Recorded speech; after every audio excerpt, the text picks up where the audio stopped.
भूमि में होगी पीएम की 2 रैली।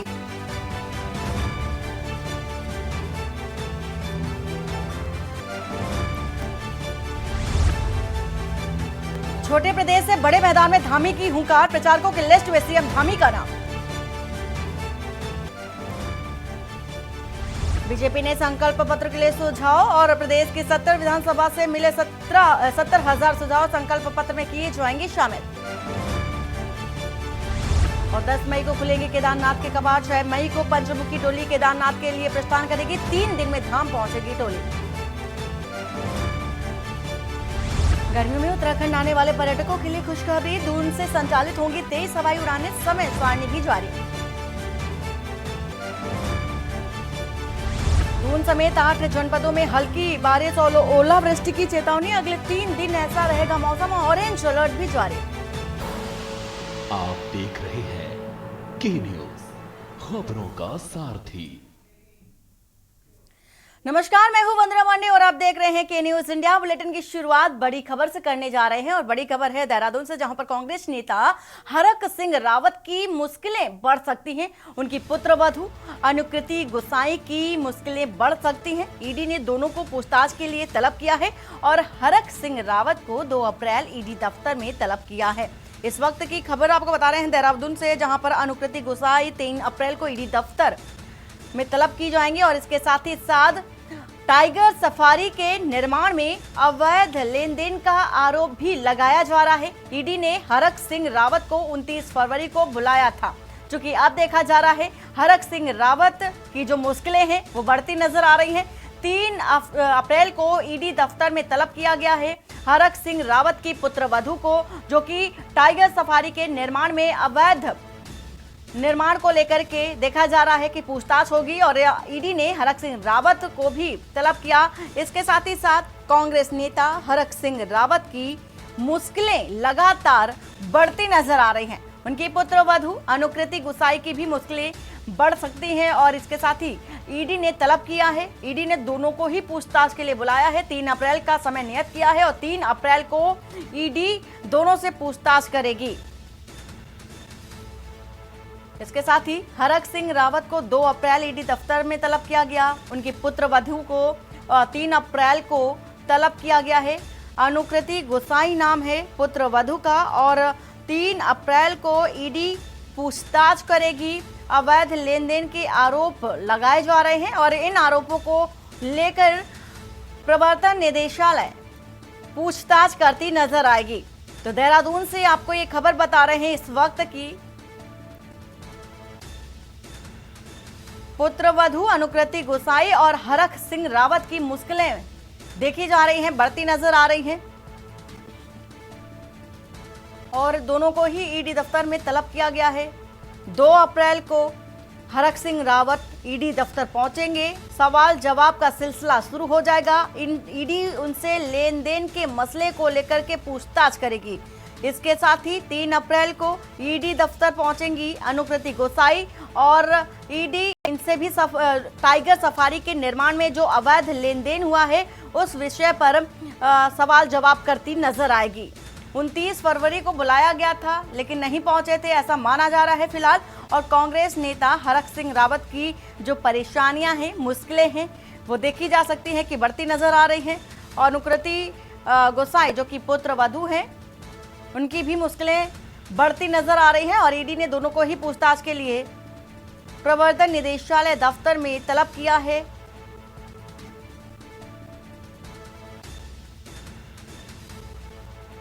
तो उत्तराखंड से आपको इस वक्त की ये बड़ी खबर देहरादून से। तो कांग्रेस लीडर हैं हरक सिंह रावत और जिनकी मुश्किलें बढ़ती नजर आ रही हैं।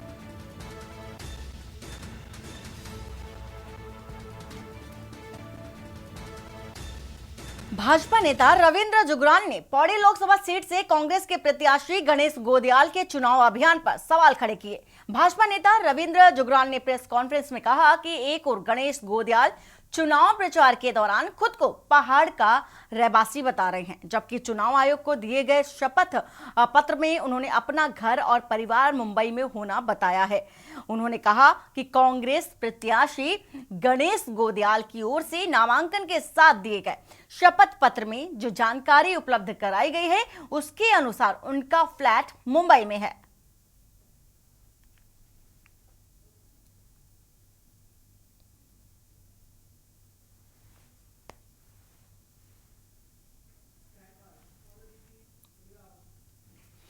और लोकसभा चुनाव के लिए भाजपा के संकल्प पत्र के लिए उत्तराखंड से 70,000 से अधिक सुझाव मिले हैं।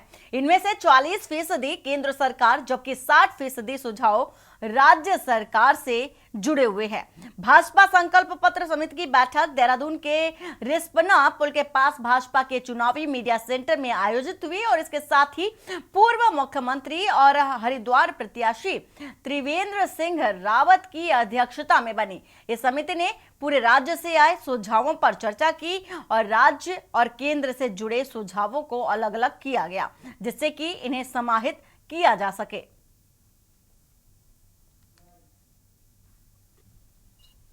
लगभग ये 70,000 से ज्यादा है और 70,000 से भी अधिक लोगों ने सुझाव दिए हैं, जिनमें 60% स्टेट के लिए हैं।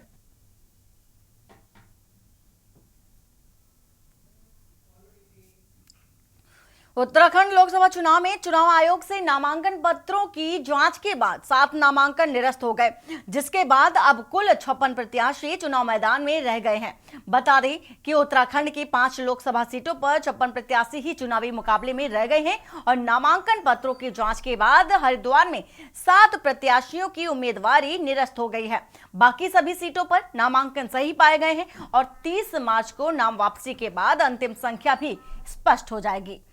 वहीं अपर मुख्य निर्वाचन अधिकारी विजय कुमार जोगदंडे ने हरिद्वार में 21 में से 7 प्रत्याशियों के नामांकन पत्र निरस्त होने के बाद 14 प्रत्याशी चुनावी मैदान में हैं और टिहरी सीट पर 11 है, गढ़वाल सीट पर 13 है और हरिद्वार में 14 है, नैनीताल सीट में 10 और अल्मोड़ा सीट की अगर बात कर लें तो 8 प्रत्याशी चुनावी मैदान में हैं।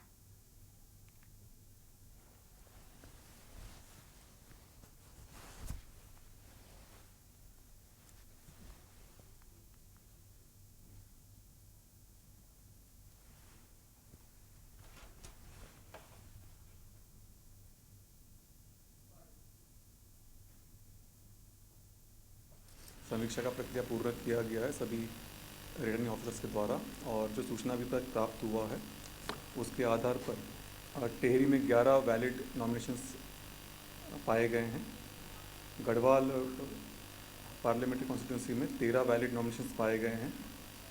अल्मोड़ा में 8 नॉमिनेशंस वैलिड पाए गए हैं। नैनीताल उल्लासनगर सीट पर 10 नॉमिनेशंस वैलिड पाए गए हैं और हरिद्वार में 14 नॉमिनेशंस वैलिड पाए गए हैं।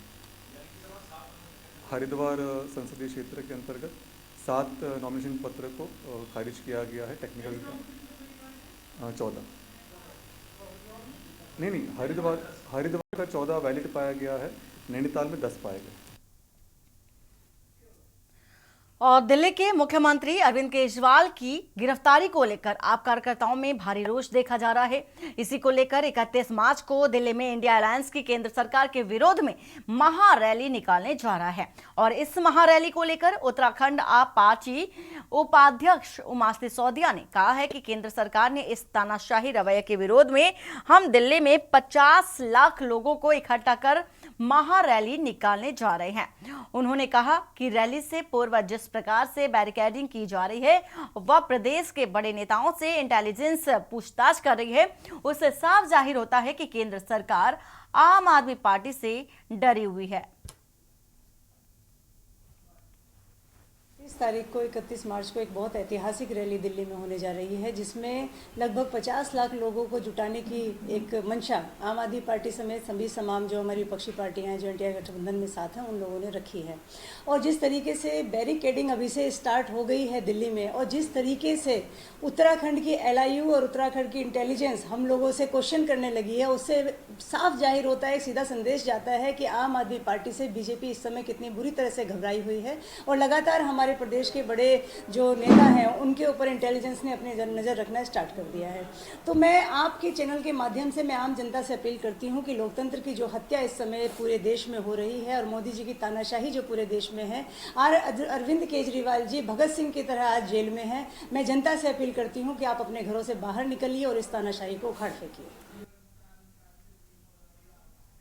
और इसी बीच मुख्तार अंसारी से जुड़ी बड़ी खबर आ रही है।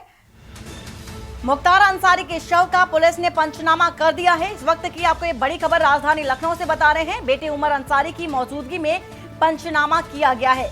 तो गाजीपुर में देखा जा रहा अपने बेटे और भाई को खो दिया। ओवैसी का ऐसा बयान भी सामने आया। मुख्तार अंसारी के 2 भतीजे भी साथ में रहे और 5 लोगों की मौजूदगी में शव का पंचनामा भी किया गया है। इस वक्त की आपको ये बड़ी खबर बता रहे हैं। 5 लोगों की मौजूदगी में शव का पंचनामा किया गया है। तो मुख्तार अंसारी को हार्ट अटैक हुआ था कल शाम 8:25 पर और अब देखा जा रहा है कि शव का पंचनामा हो चुका है। पोस्टमार्टम के बाद शव को गाजीपुर ले जाया जाएगा और डिप्टी SP की अगुवाई में शव को लेकर के पुलिस जाएगी। इसके साथ ही आपको ये खबर बता रहे हैं मुख्तार अंसारी से जुड़ी इस वक्त की शव का पुलिस ने फिलहाल पंचनामा कर दिया है और बेटे उमर अंसारी की मौजूदगी में पंचनामा किया गया है।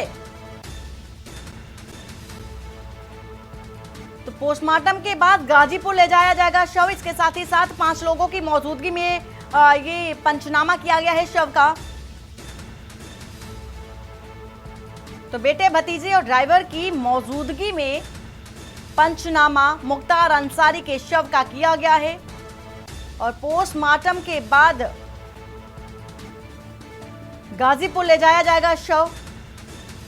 और तमाम तरह की जो प्रतिक्रियाएं हैं लगातार आने में लगी हुई है मुख्तार अंसारी से जुड़ी हुई, चाहे वो परिजन हो, मुख्तार अंसारी से जुड़े जितने भी लोग हैं, जितने भी करीबी हैं, सभी की अलग अलग प्रतिक्रियाएं भी देखने को मिल रही हैं। लगातार आपको दिखा रहे हैं मुख्तार अंसारी से जुड़ी हुई हर एक अपडेट। और अब चूंकि बता रहे हैं आपको राजधानी लखनऊ से एक खबर कि मुख्तार अंसारी का पंचनामा हो चुका है और बेटे की मौजूदगी में पंचनामा किया गया। इसके साथ ही 5 लोगों की और मौजूदगी के साथ मुख्तार अंसारी के शव का पंचनामा हुआ है और पुलिस को अब शव सुपुर्द कर दिया जाएगा। इसके बाद गाजीपुर ले जाया जाएगा।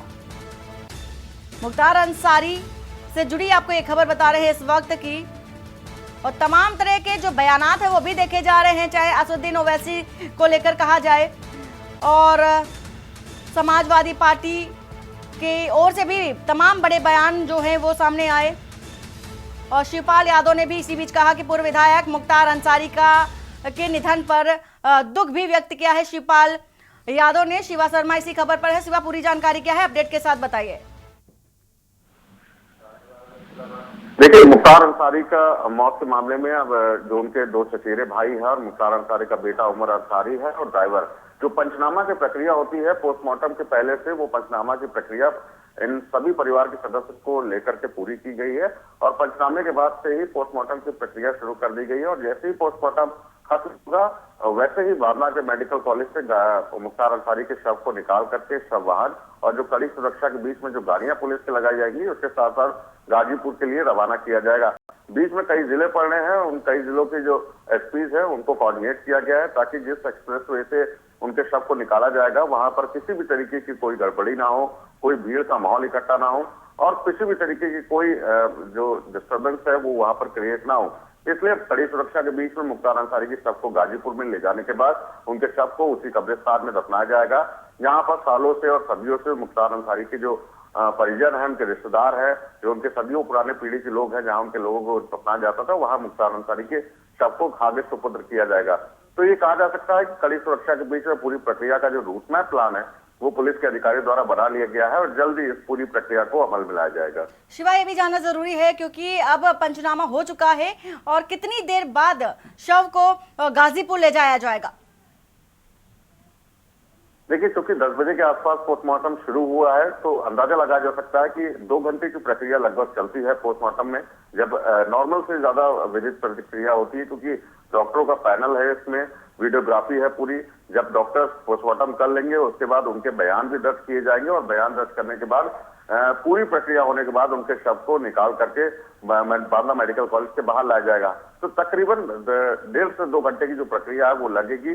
और अमूमन इस बात को लेकर के भी संशय बना हुआ है, क्योंकि जुमे की नमाज है, ऐसे तो मुख्तार अंसारी का जो शव है वो बांदा मेडिकल कॉलेज से कब निकाला जाए, ये अफसर अभी विचार कर रहे हैं। क्योंकि पोस्टमार्टम की प्रक्रिया तो तकरीबन 2 घंटे के आसपास हो जाती है, लेकिन जो बयानबाजी है डॉक्टरों की, चाहे वीडियो कॉन्फ्रेंसिंग के वीडियो के माध्यम से हो, चाहे वो लिखापढ़ी में हो, उसमें जरूर देरी लगेगी। और ये जरूर अफसर तय करेंगे कि मुख्तार अंसारी को शव को कब निकाल करके ले जाया जाए, और या जुमे की नमाज हो जाए उसके बाद निकाला जाए या उससे पहले निकाला जाए, क्योंकि लंबा रास्ता भी है और तकरीबन लंबे किलोमीटर का जो रास्ता है उसको कड़ी सुरक्षा के बीच में उनका शव ले जाया जाना है, वो उसको शाम से पहले वहां पर दफनाया भी जाना है। तो सारा जो रूट मैप प्लान है वो अभी डिस्क्लोज किसी भी तरीके से नहीं किया गया है, लेकिन अंदाजा लगाया जा रहा है कि 12:30 के आसपास में जो मुख्तार अंसारी का शव है वो बांदा मेडिकल कॉलेज से निकाला जाएगा। बिल्कुल शिवा, आप नजर बनाए रखें, आपसे पल पल की जो अपडेट है लेते रहेंगे। इस वक्त की फिलहाल दर्शकों को खबर बता रहे हैं राजधानी लखनऊ से, पोस्टमार्टम के बाद शव गाजीपुर ले जाया जाएगा। तमाम सुरक्षा व्यवस्था देखी जा रही है, सिक्योरिटी पूरी तरह से मुस्तैद है। अब चूंकि गाजीपुर मुख्तार अंसारी के शव को गाजीपुर ले जाया जाएगा। बेटे उमर अंसारी की मौजूदगी में पंचनामा भी किया गया, भतीजे की मौजूदगी में, ड्राइवर की मौजूदगी में भी पंचनामा किया गया है। और इस वक्त की आपको ये बड़ी खबर बता रहे थे मुख्तार अंसारी से जुड़ी हुई, जो कि अब पंचनामा किया गया है। पोस्टमार्टम के बाद अब गाजीपुर शव ले जाया जाएगा। और इसी बीच बांदा से भी बड़ी खबर आ रही है। बांदा से आपको खबर बता दें इस वक्त की, मुख्तार अंसारी के बेटे उमर अंसारी का इस बीच बयान आया है।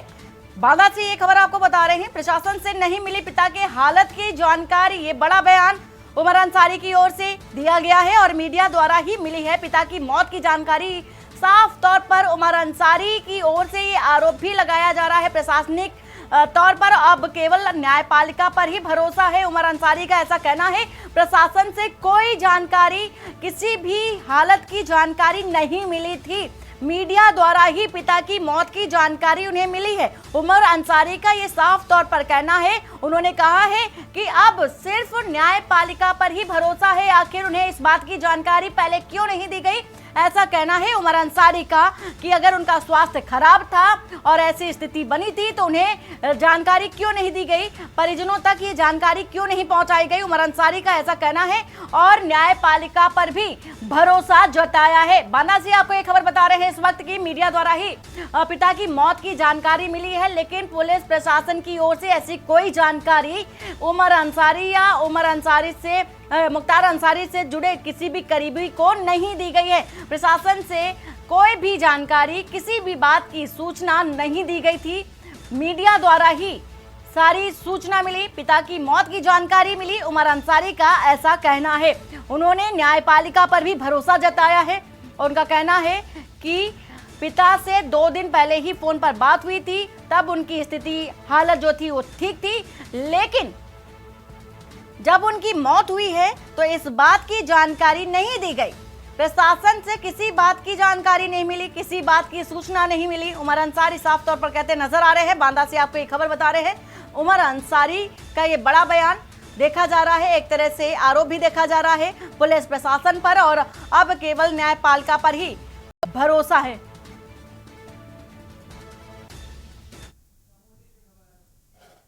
और इसी बीच उत्तराखंड के चमोली से खबर आ रही है। चमोली से आपको एक खबर बता देते हैं, स्टार प्रचारक पुष्कर सिंह धामी आज पहुंचेंगे थराली। वहीं अनिल बलूनी के समर्थन में रोड शो और जनसभा भी करते नजर आएंगे और समर्थन में थराली बाजार में रोड शो भी किया जाएगा, जिसमें पुष्कर सिंह धामी शिरकत करते नजर आएंगे। तमाम तरह की व्यवस्थाएं देखी जा रही हैं। लोकसभा चुनाव के मद्देनजर ये चुनावी जनसभा की जानी है।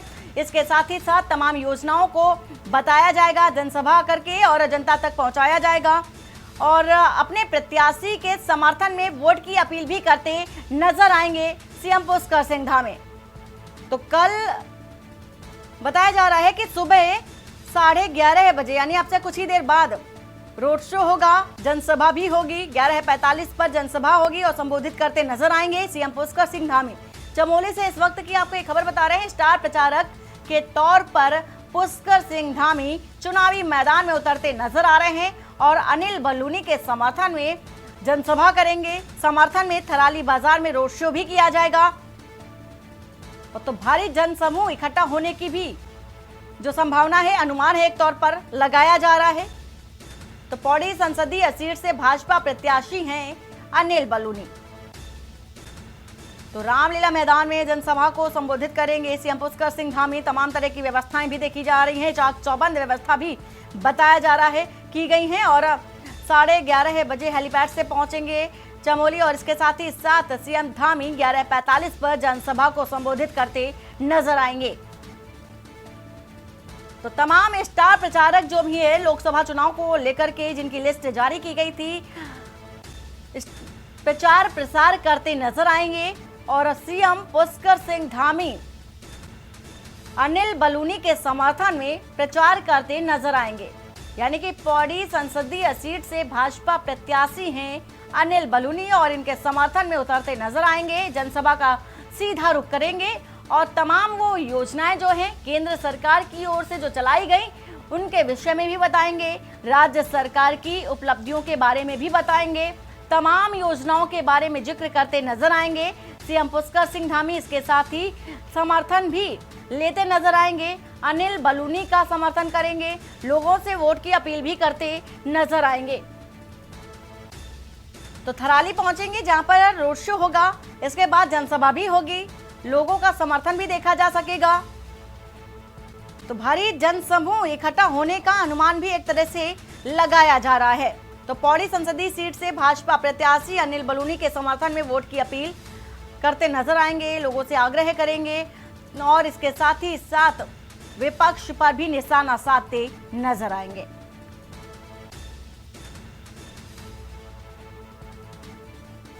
तो कुल मिलाकर के अगर कहा जाए तो 11:30 बजे कुलसारी हेलीपैड पहुंचेंगे सीएम धामी अब से कुछ ही देर बाद और उसके बाद जनसभा भी होगी। लगभग 11:45 का समय नियत किया गया है। 11:45 पर पहुंचेंगे, जनसभा से सीधा रुख करेंगे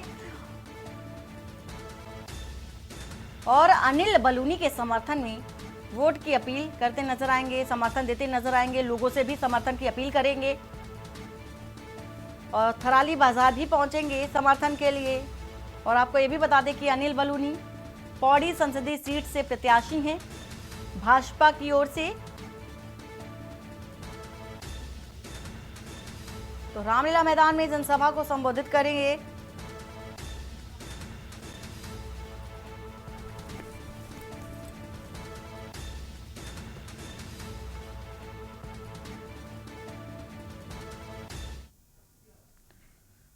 और मुख्यमंत्री पुष्कर सिंह धामी ने नैनीताल उधम सिंह नगर से भाजपा के लोकसभा प्रत्याशी अजय भट्ट के चुनाव प्रचार अभियान के तहत भाजपा प्रत्याशी अजय भट्ट के साथ नैनीताल के दूरस्थ क्षेत्र बेताल घाट पहुंचे और जहां भाजपा कार्यकर्ताओं ने मुख्यमंत्री का जोरदार स्वागत किया। रैली को संबोधित करते हुए उन्होंने कहा कि उत्तराखंड की जनता ने इस बार लोकसभा चुनाव में राष्ट्र विरोधी ताकतों को मुंहतोड़ जवाब देने और सबक सिखाने का मन बना लिया है। प्रधानमंत्री नरेंद्र मोदी जी के नेतृत्व में देश व प्रदेश विकास की नई ऊंचाइयों को छुआ है और सीएम ने यह भी कहा कि चुनाव में भाजपा को मिलने वाला हर एक वोट राष्ट्र विरोधी ताकतों के लिए एक तमाचा और चोट होगा।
उत्तराखंड हमारी देवभूमि है, वीर भूमि है और यहाँ से राम भक्त भी, हर एक उत्तराखंडी राम भक्त भी है, राष्ट्र भक्त भी है।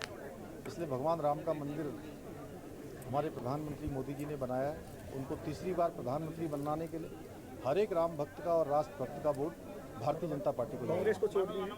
हाँ, निश्चित रूप से एक एक वोट जो है जो भाजपा को मिलेगा, हमारे इस लोकसभा में उत्तराखंड में जो हमारे अजय भट्ट जी को मिलेगा, मोदी जी को मिलेगा, वो उन जो राष्ट्र विरोधी ताकतें हैं वो वोट एक एक तमाचा और चोट होगा।